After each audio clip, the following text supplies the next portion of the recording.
Les filles de Calais, un roman qui fait vibrer le cœur. Le roman intitulé Les filles de Calais est l'œuvre d'une écrivaine québécoise nommée Alette Couture, née en 1948. Cette œuvre a été publiée en 1985 par Libre Expression et c'est son œuvre la plus connue.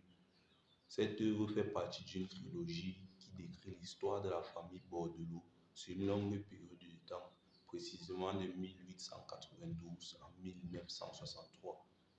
Le roman a bien été reçu par le public parce qu'il a connu un grand succès au Québec et en France, et en plus passé à la télévision sous forme de feuilleton. L'histoire de la famille Bordelot prend place dans les zones rurales du Québec à la fin du 19e siècle, où nous suivons l'exploration d'Émilie Bordelot, une jeune fille de 16 ans déterminée, et à la fin, elle est arrivée à devenir institutrice. Sa passion pour l'enseignement et son engagement avec ses élèves sont éprouvés quand elle tombe amoureuse d'un de ses élèves nommé Ovila Pronovost. Elle fait le choix de l'épouser et ils auront ensuite plusieurs enfants. C'est ainsi que le roman suit les aventures et les événements mouvementés de cette famille nombreuse qui font face aux problèmes de la vie et aux événements tragiques.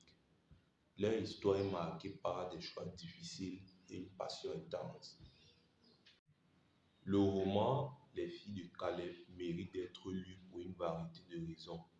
Premièrement, parce que le roman offre un aperçu et une vision captivante de la vie dans les zones rurales du Québec à la fin du 19e siècle. Alette Couture, l'auteur, a donné beaucoup de détails sur la façon dont vivaient les gens dans cette époque, ce qu'ils faisaient et comment était l'environnement autour d'eux. Par exemple, dans le roman, elle donne des détails sur les tâches ménagères qu'Émilie doit faire, comme la cuisine, la lessive, etc.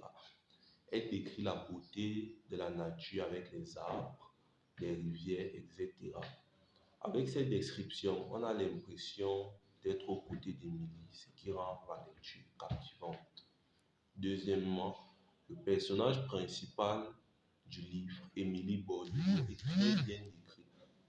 Elle est forte et passionnée parce que malgré les difficultés, elle continue de poursuivre ses rêves. Sa relation avec son élève Ovila Pronovost est pleine de passion et de difficultés, ce qui rend la lecture du livre très intéressante du début à la fin.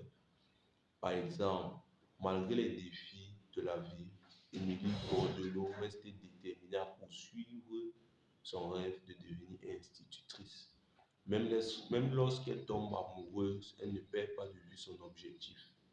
Leur relation pleine de défis est décrite avec beaucoup de passion, ce qui captive tout lecteur sur leur histoire. Cela rend le livre captivant. Troisièmement, Alette Couture écrit de manière très fluide et intéressante parce que les dialogues sont comme dans la vraie vie et les descriptions sont bien faites, qu'on peut avoir l'impression d'être présent dans les scènes. Le dialogue entre Émilie et Ovila sont écrits naturellement et de manière réaliste. Même la description d'Alette Couture de l'environnement autour d'eux est vivante. Ce genre de détails rend aussi vraiment la lecture captivante. En conclusion, Les filles de Calais est un bon roman qui vaut la peine d'être lu. Il nous apprend des choses sur le passé, sur le Québec. Il nous fait penser un peu à ce qu'on veut faire de notre vie, ce qu'on décide de faire et ce qu'on renonce à faire. Ce livre nous fait sentir vivants, il nous fait vibrer. Merci.